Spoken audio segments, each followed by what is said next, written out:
મિત્રો આપણે એક બિલાડી રોડ ઉપરથી લીધી હતી લગભગ 10 દિવસ પહેલાં. તો બહુ જ હાલત ખરાબ હતી એ બિલાડીની. તો અહીંયા the Indian social development trust ખાતે આપણે એમને એડમિશન કરાવી દીધું અને અત્યારે બિલાડીની ઘણી સારી એવી સ્થિતિ થઈ ગઈ છે. એકદમ કમ્પ્લીટ બિલાડી થઈ ગઈ છે તમે જુઓ તો હવે રોડ ઉપરથી બિલાડી લીધી છે ને એ સાજી તો થઈ ગઈ છે, પણ હવે એને રાખવાની બી વ્યવસ્થા કરવી પડશે આપણે. તો અહીંયાથી એકદમ કમ્પ્લીટ થઈ ગઈ છે. હવે આપણે જન સાધના સેવા ટ્રસ્ટ છે જે વૈષ્ણોદેવી મંદિર આવેલું છે ત્યાં આપણે એમને લઈ જઈશું મિત્રો. તો મિત્રો સેવા કંઈ એમનામ નથી થતી. છેક વિજય મિલથી અહીંયા હું હંસપુરા રોડ ઉપર જે the Indian social development trust છે ત્યાં આવ્યો છું. હવે અહીંથી પાછો છે વૈષ્ણોદેવી મંદિર છે, એની આગળ આશ્રમ છે, ત્યાં જઈશ અને બિલાડીને ત્યાં મૂકીશ ને પછી ઘેર જઈશ મિત્રો. આ રીતની સેવા થાય છે ને અમુક તો ઘણા માણસો એવું કહેતા હોય મળે ને એટલે કે તને આમાં કશું મળતું હશે નહીં તમને. એટલે બાપા કશું મળતું નહીં. આમાં એક સુકૂન મળે છે, શાંતિ મળે છે મનને, બસ. બાકી આમાં બીજું કશું મળતું નથી.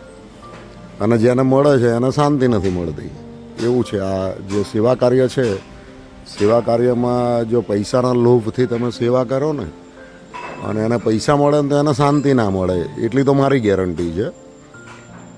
અને જે નિસ્વાર્થ ભાવની સેવા કરે છે ને એને શાંતિ મળે છે. તો આપણને બિલકુલ શાંતિ છે મિત્રો. એ માટે આપણે સેવા કાર્ય આપણું ચાલુ છે. તો જઈશું હવે બિલાડીને લેવા. મસ્ત રફા જેવી થઈ ગઈ, ડબ્બા જેવી. એ અંદર રહ્યા, બસ બંધ કરી દો.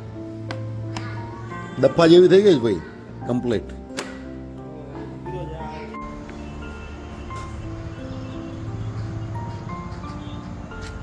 તો મિત્રો જન સાધના પહોંચી ગયા છીએ. કાકા ગેટ ખોલો. ખુલ્લું જ છે ને?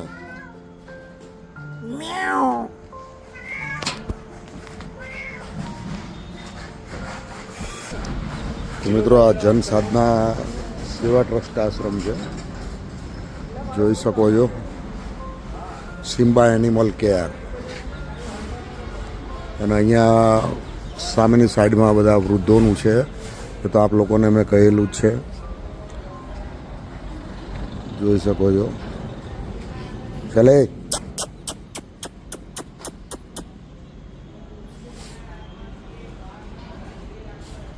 ને સૂંઘી લીધું. હા, પણ આ આર્યુ નીકળે એવું નહીં ને, એ જોઉં છું હે ને.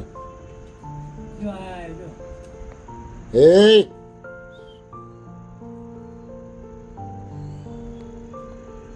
કામ કરો તમે, આ ટોપલો તમારે લઈ જવાનું. હા, બીજો ટોપલો નહીં, ટોપલામાં ગાલી 10 ટોપલા નહીં પડે. નીચે પડ્યો છે.